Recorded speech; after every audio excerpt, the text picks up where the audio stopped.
सो good evening once again. कल हमने start किया था इंडियन एविडेंस एक्ट 1872 को। Good evening. और स्टीफन जेम्स इसके ड्राफ्टिंग पर्सन हेड थे, president of the drafting committee. इसके नेचर के बारे में हमने पढ़ा, थोड़ा बहुत इंट्रोडक्शन वगैरह पढ़ा था इसके बारे में, ठीक है।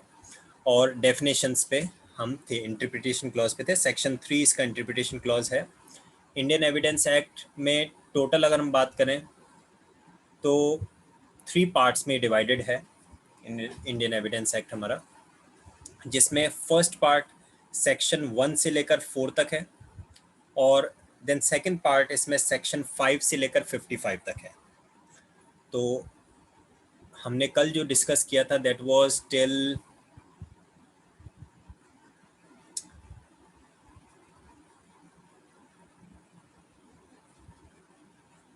The definition of relevant facts in issue document, जी फैक्ट्स इन इशू तक का। तो आज की डेफिनेशन हम स्टार्ट करेंगे डॉक्यूमेंट्स से, कि डॉक्यूमेंट्स का मीनिंग क्या होता है और पर्टिकुलरली डॉक्यूमेंट्स किस तरह के हो सकते हैं। डॉक्यूमेंट्स से रिलेटेड अगर हम बात करें तो section 60, 61, 59, 60, 61, 62, 63 of this Indian evidence act ये सब डील करते हैं डॉक्यूमेंट्स से रिलेटेड। 59 एंड 60 है ओरल एविडेंस से रिलेटेड, देन 61, 62, 63 हैं डॉक्यूमेंट्री एविडेंस से रिलेटेड। तो वो सारी चीज़ें इसमें वो भी हम पढ़ेंगे फ्यूचर में। चलिए शुरू करते हैं। Document means any matter expressed और described upon any substance. Any substance का मतलब जिसके ऊपर हम प्रेजेंट कर रहे हैं वो लकड़ी हो सकती है, वो कोई मेटल हो सकता है, वो कोई पत्थर हो सकता है, वो कागज़ हो सकता है। डॉक्यूमेंट का कंपल्सरीली मीनिंग कागज़ से ही नहीं है, बल्कि एनी सब्सटेंस वर्ड यूज़ किया है। और दूसरी बात स्टार्टिंग में क्या लिखा है, means any matter expressed. Any matter means कुछ भी जो एक्सप्रेस किया गया। अब वो जो एक्सप्रेस किया गया है एनी मैटर में कोई वर्ड्स भी हो सकते हैं, सिंबल्स भी हो सकते हैं, पिक्चर्स हो सकती हैं, कुछ भी, कोई नक्काशी की गई है वो भी हो सकता है, ठीक है। So document means any matter expressed और डिस्क्राइब्ड अपॉन एनी सब्सटेंस। और किस तरह से? By means of letters, figures और मार्क्स, और by more than one of those means. अब जैसे कि आप लोगों ने अक्सर देखा होगा, कभी आप हाईवे से जा रहे हैं, रोड से जा रहे हैं, रोड साइड पर कुछ साइंस लगे हुए रहते हैं, लाइक स्पीड ब्रेकर के लिए साइन लगा हुआ रहेगा या स्पीड लिमिट के लिए साइन लगा हुआ रहेगा। तो वो वहाँ पे कुछ लिखा हुआ तो नहीं होता है, तो वो किस तरह का है डॉक्यूमेंट है? वो विद द फिगर्स है, उसके ऊपर फिगर्स बने हुए हैं और वो फिगर्स का डॉक्यूमेंट है, मार्क्स बने हुए हैं। सो जो डॉक्यूमेंट है उस डॉक्यूमेंट में क्या होगा, किसी भी सब्सटेंस पे प्रेजेंट किया गया हो, चाहे वो पत्थर है, चाहे वो मिट्टी है, चाहे वो दीवार है, चाहे वो मेटल है, चाहे वो लकड़ी है, चाहे वो कागज़ है, चाहे वो किताब है, किसी भी सब्सटेंस पे अगर कोई लेटर्स, फिगर्स या फिर मार्क्स बनाए जाते हैं इंटेंडेड टू बी यूज्ड, और इंटेंशन क्या है उनका, इंटेंडेड टू बी यूज्ड और विच मे बी यूज्ड, या तो इस इंटेंशन से उनको बनाया गया था, या फिर बनाया तो इस इंटेंशन से नहीं गया था लेकिन उनको यूज किया गया, may be used for the purpose of recording that matter. Writing is a recording that matter, यहीं पे ये सेंटेंस तो कंप्लीट हो जाता है। तो किस पर्पज से किया गया है, उस चीज़ को रिकॉर्ड करने के, कि एक रिकॉर्ड मेंटेन रहेगा, इस हिसाब से अगर किसी चीज़ को लिखा गया है, बनाया गया है, तो वो सब डॉक्यूमेंट में आ जाता है। अब कुछ एग्जांपल्स कि कौन कौन सी चीज़ों को हम डॉक्यूमेंट्स में ले सकते हैं। A writing is a document, अगर किसी का कोई लेख है, कुछ लिखा हुआ है, तो वो डॉक्यूमेंट है। जैसे कि अभी आप अपनी स्क्रीन पे देख पा रहे हैं, आपके सामने नोट्स हैं, वो लिखे हुए हैं, तो क्या ये एक डॉक्यूमेंट है? बिल्कुल, ये एक डॉक्यूमेंट है। वर्ड्स प्रिंटेड, लिथोग्राफ्ड और फोटोग्राफ्ड आर डॉक्यूमेंट्स। आपकी जो बुक्स हैं वो प्रिंटेड वर्ड्स हैं, उनकी लिथोग्राफी होती है, किसी अदर इंस्ट्रूमेंट से उनको टाइप किया जाता है, फोटोग्राफ किया जाता है, ठीक है, आप उनका फोटोस्टेट निकलवा लेते हैं या उनके पिक्चर क्लिक कर लेते हैं, वो भी डॉक्यूमेंट हो जाएगा। अ मैप और प्लान इज़ अ डॉक्यूमेंट, किसी बिल्डिंग का, किसी डैम का, किसी ब्रिज का जो नक्शा बनाया जाता है वो भी एक डॉक्यूमेंट होगा। N inscription on a metal plate और स्टोन इज़ अ डॉक्यूमेंट, किसी ग्रेवयार्ड में किसी पर्सन को दफनाया गया और उसके सिरहाने पर एक पत्थर लगा दिया गया, उस पर लिखा गया mister X Y Z, born on this date, died on this date, वो पत्थर वो भी एक डॉक्यूमेंट हो जाएगा। किसी के घर के बाहर पर्सन का नेम प्लेट लगा हुआ है मिस्टर एक्स वाई जेड, वो नेम प्लेट मेटल का हो, प्लास्टिक का हो, एक्स वाई जेड कैसा भी हो, वो भी एक डॉक्यूमेंट हो जाएगा। A caricature is also a document. तो ये काफ़ी सारे यहाँ पे एग्जांपल्स बता रखे हैं, कोई भी किसी भी सब्सटेंस पे लिखा गया हो, किसी भी मटेरियल से लिखा गया हो, चाहे वो वर्ड्स में हो या फिगर्स में हो या फिर वो सिंबल्स में हो, पिक्चर्स में हो, किसी भी तरह से हो, तो वो डॉक्यूमेंट हो जाएगा अगर उसका इंटेंशन ये था कि हम कुछ रिकॉर्डिंग करना चाहते हैं। फर्दर एविडेंस की अगर हम बात करें, एविडेंस क्या होता है? एविडेंस मीन्स एंड इंक्लूड्स, तो यहाँ पे मेनली दो पार्ट्स में एविडेंस को डिवाइड किया गया है। एविडेंस ओरल एविडेंस हो सकते हैं और या फिर एविडेंस डॉक्यूमेंट्री एविडेंस हो सकता है। ओरल एविडेंस के लिए सेक्शन 59 एंड 60 डील करते हैं और डॉक्यूमेंट्री एविडेंस के लिए सेक्शन 61 एंड 62 डील करते हैं इसी कोड इसी एक्ट के। ओरल एविडेंस की अगर हम बात करें तो जो डेफिनेशन लिखी है बहुत ही सिंपल और इंटरेस्टिंग लैंग्वेज में लिखी हुई है, इसको आप देखें। ऑल स्टेटमेंट्स, अब स्टेटमेंट का मीनिंग तो आप जानते हैं, कुछ भी कहा गया जो भी, all statements which the court permits, तो यहाँ पे एक वर्ड आपको याद रखना है, कोर्ट की परमिट होनी चाहिए वहाँ पे। कोर्ट परमिट्स और रिक्वायर्स, या तो कोर्ट परमिट कर रहा है या कोर्ट रिक्वायर कर रहा है, यानी कि चाह रहा है, या तो कोर्ट ने अनुमति दी है या फिर कोर्ट ने ही कहा है कि आप ये स्टेटमेंट कहें।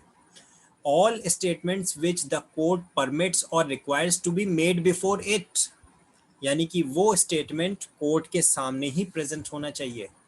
या तो कोर्ट ने अलाउ किया, आपने कहा मैं बोलना चाहता हूँ, कोर्ट ने परमिट कर दिया, या फिर कोर्ट ने खुद ने कहा कि आप इसके बारे में बताइए, तो ये परमिट भी हो सकता है, रिक्वायर्स भी हो सकता है। All statements which the court permits और requires to be made before it by witness, witness से जो भी चाहा जाता है। In relation to matters of facts under inquiry, किस रिलेशन में? कोई भी ऐसे फैक्ट्स जो कि अंडर इंक्वायरी हैं उनके रिलेशन में कोई स्टेटमेंट अगर विटनेस से डिमांड किया जाता है, such statements are called oral evidence, तो ऐसे स्टेटमेंट्स को ओरल एविडेंस कहा जाएगा। तो इसके अगर इंग्रेडिएंट्स की हम बात करें कि एविडेंस के ओरल एविडेंस के क्या इंग्रेडिएंट्स हो सकते हैं, तो सबसे पहली बात स्टेटमेंट होना चाहिए, बिफोर द कोर्ट होना चाहिए, बाय द विटनेस होना चाहिए, relation of the matter of fact होना चाहिए, sorry relation to the facts under inquiry होना चाहिए, जो भी स्टेटमेंट है उसका relation to the facts in inquiry होना चाहिए, और ये स्टेटमेंट विद द परमिशन और with the requirement of the court होना चाहिए। तो ये इंग्रेडिएंट्स मिलके बन जाएगा एविडेंस। अब बात करें डॉक्यूमेंट्री एविडेंस की। All documents including electronic records, अब आप कहेंगे डॉक्यूमेंट्स क्या होता है, तो अभी 2 मिनट पहले हमने पढ़ा डॉक्यूमेंट क्या हो सकता है, any metal plate, any stone, any letter, any printed material, document में हमने सारा देखा था। All documents including electronic record, और उसमें इलेक्ट्रॉनिक रिकॉर्ड को भी इंक्लूड कर लिया है। All documents including electronic records, यानी कि कोई फ्लॉपी में कोई चीज़ है, पेन ड्राइव में है, या फिर किसी के कंप्यूटर में है, लैपटॉप में है, सीडी ड्राइव में है, तो एनी इलेक्ट्रॉनिक रिकॉर्ड भी। All documents including electronic records produced for the inspection of the court, again यहाँ पे वर्ड क्या आ रहा है, produced for the inspection of the court. कोई भी ऐसा डॉक्यूमेंट चाहे वो किसी भी फॉर्म में था, लेकिन अगर उसे कोर्ट में कोर्ट के इंस्पेक्शन के पर्पस से प्रेजेंट किया गया है Such document are called documentary evidence. कोई भी चीज़ कब तक डॉक्यूमेंट्री एविडेंस नहीं होगा, जब तक कि वो कोर्ट में प्रेजेंट ना किया जाए. कोई भी स्टेटमेंट कब तक ओरल एविडेंस नहीं होगा, जब तक कि वो बिफोर द कोर्ट प्रेजेंट ना किया जाए. So any statement which with the permission or requirement of the court presented in front of court will become an oral evidence. Any document including electronic records produced for the inspection of the court will become the documentary evidence. अब ये जो आपके सामने आपको present हो रहे हैं section 3 के ही point number 7, 8 and 9 most important है. इसमें से क्वेश्चन बनते हैं. Proved, disproved, not proved. A fact is said to be proved when, after considering the matter before it, the court either believes it to exist. किसी भी fact को, fact क्या होते हैं हमने कल पढ़ा था. मैं आपको पढ़ा रहा हूँ, ये एक फैक्ट है. आप मुझसे पढ़ रहे हैं, ये एक फैक्ट है. अभी रात का समय है, ये एक फैक्ट है. अभी रात के 10 बजने में 5 मिनट हैं, ये एक फैक्ट है. यानी anything can be a fact. Anything which can be perceived through senses is a fact. कल पढ़ा था हमने, ठीक है. Even mental condition about the person is conscious is also fact, ये भी पढ़ा था. तो कोई भी ऐसा फैक्ट उसे प्रूव्ड कहा जाएगा. कब कहा जाएगा? अगर after considering the matters before it, court उसके सामने जो भी मैटर है उसे कंसिडर करने के बाद में कोर्ट ये बिलीव कर लेती है कि ये फैक्ट एग्जिस्ट करता है. आई रिपीट, कोर्ट उसके सामने जो मैटर है उस मैटर को कंसिडर करने के बाद में, सुनने, समझने और सोचने के बाद में, कंसिडर करने के बाद में, अगर कोर्ट ये बिलीव कर लेती है कि ये फैक्ट एग्जिस्ट करता है तो उस फैक्ट को प्रूव्ड समझा जाएगा. यही लिखा है. A fact is said to be proved when, after considering the matters before it, the court either believes it to exist. तो या तो वो मान लेती है कि ये एग्जिस्ट करता है, या फिर और considers its existence so probable that a prudent man ought, under the circumstances of the particular case, to act upon the supposition of that it exists.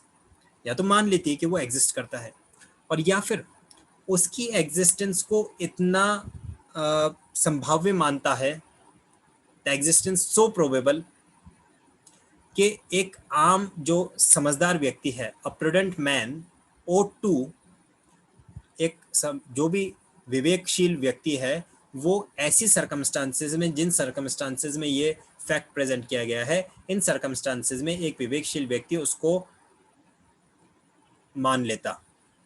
ऐसी सिचुएशंस को में अगर है तो कि उसके एग्जिस्टेंस को मान लेता, तो भी उसको प्रूव्ड समझा जाएगा. या तो कोर्ट ने बिलीव कर लिया कि ये एग्जिस्ट कर रहा है, और या फिर ऐसी कोई कंडीशंस हैं जिन कंडीशंस में वो प्रेजेंट किया गया है, ऐसी कंडीशंस में जो भी एक विवेकशील व्यक्ति उसे मानने पे बाध्य हो जाता, ऐसी सिचुएशन में भी उसको प्रूव फैक्ट माना जाएगा. ये था प्रूव्ड. फिर आता है डिसप्रूव्ड. एग्जैक्टली इसका opposite. A fact is said to be a fact is said to be disproved when, after considering the matter before it, the court either believes that it does not exist. अब जो fact था, उस fact के सारी circumstances को, matter को consider करने के बाद में कोर्ट ने क्या बिलीव किया कि ये फैक्ट एग्जिस्ट नहीं करता है, तो ऐसे फैक्ट को डिसप्रूव्ड कंसिडर किया जाएगा. और considers it's non existence so probable, या फिर उसकी नॉन एग्जिस्टेंस को इतना संभाव्य माना जाए, that a prudent man ought to be, जैसा कि एक विवेकशील व्यक्ति मान लेता, under the circumstances of the particular case, इस जो भी केस है उस के पर्टिकुलर सर्कमस्टांसेस में, परिस्थितियों में, to act upon the supposition of that it does not exist, कि वो ये मानता कि ये एग्जिस्ट नहीं करता है.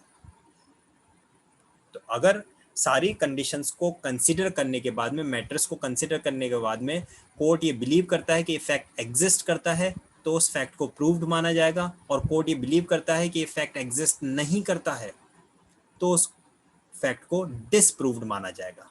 That this fact have been completely disproved. Court ने मान लिया कि ये एग्जिस्ट ही नहीं करता है, ना इट हैज़ बीन डिस्प्रूव्ड।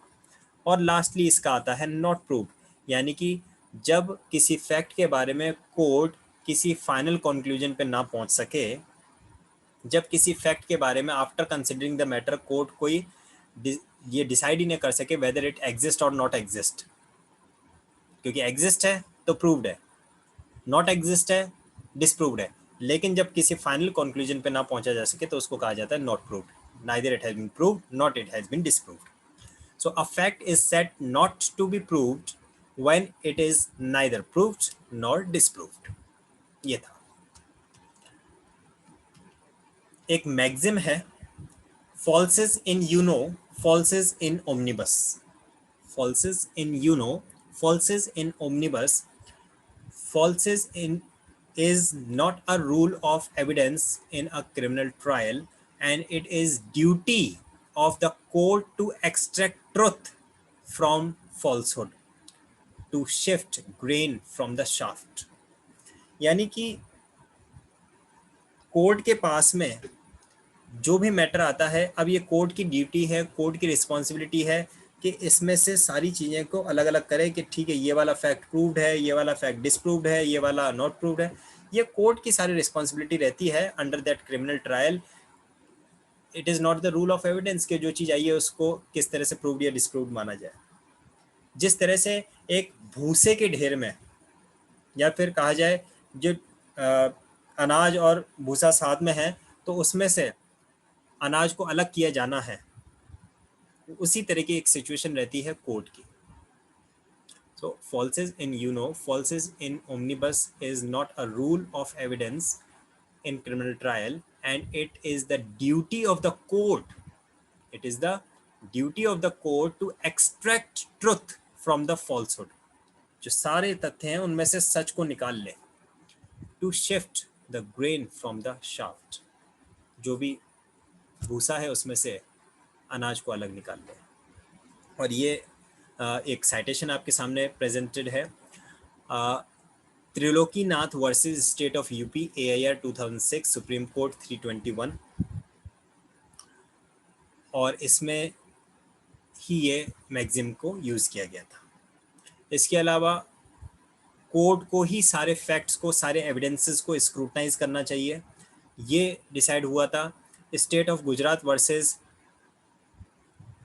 गांडा भाई गोविंद भाई के केस में 2000 CRLJ 92 गुजरात, जिसमें ये हेल्ड हुआ था it is the duty of the court to scrutinise, scrutinise means हर फैक्ट को पूरी तरह से परखे। It is the duty of the court to scrutinise the evidence carefully and to see that acceptable evidence is accepted. ऐसा नहीं होना चाहिए जो एविडेंस आया हर किसी को ले लिया, ओनली प्रॉपर स्क्रूटनाइजेशन होना चाहिए हर एविडेंस का, और फिर ओनली जो एक्सेप्टेबल है, जो प्रूव्ड है, उन्हीं को लिया जाना चाहिए, एक्सेप्ट किया जाना चाहिए। This was held in the citation state of Gujarat versus Kanda भाई गोविंद भाई 2000 CRLJ। आज का लास्ट सेक्शन हम लेते हैं सेक्शन 4, क्योंकि जैसे कि मैंने आपको बताया सेक्शन 5 से चैप्टर 2 स्टार्ट हो जाता है, पार्ट 2 स्टार्ट हो जाता है, नॉट चैप्टर, पार्ट 2 स्टार्ट हो जाता है, वो हम कल कंटिन्यू रखेंगे। अब सेक्शन 4 को एक देखते हैं। सेक्शन 4 भी काफ़ी अच्छा इंपॉर्टेंट है। इसमें बता रखा है मे presume, shell presume and conclusive proof के बारे में। सेक्शन 4 में जो बेयर एक्ट को अगर आप देखेंगे तो उसमें तो जो एक पर्टिकुलर लीगलिटी फॉर्म में लैंग्वेज लिखी है वो है ही, लेकिन यहाँ पे मैंने उसको थोड़ा सा कुछ शॉर्ट वर्ड्स के अकॉर्डिंगली प्रेजेंट किया है, कुछ की वर्ड्स कह सकते हैं आप, जिससे कि आपको याद रह सके। जहाँ पे भी मे प्रिज्यूम आता है तो एक वर्ड अंडरलाइन कर रखा है provided by. Wherever it is provided by this act, यानी कि इस एक्ट में ऐसा कुछ प्रोवाइडेड है। Wherever it is provided by this act that the court may presume, may का मीनिंग तो आप जानते हैं डिस्क्रिशन पे रहता है, ठीक है। मे कभी भी कंपल्शन क्रिएट नहीं करता, हमेशा ऑन द डिस्क्रिशन होता है। So wherever it is provided by this act that is the court may presume a fact it may either regard such fact as proved unless and until it disproved or may call for proof for it. यानी अभी proved disproved इसके बारे में तो हमने पढ़ ही लिया कि प्रूव्ड कौन सा होता है, जिसके बारे में उसके एग्जिस्टेंस को मान लिया जाए। डिसप्रूव्ड क्या है, जिसकी नॉन एग्जिस्टेंस को मान लिया जाए। तो मे प्रिज्यूम के लिए क्या आ रहा है, जबकि इस एक्ट में, इंडियन एविडेंस एक्ट में ऐसा कहा जाएगा किसी भी फैक्ट के बारे में, that is the court may presume a fact.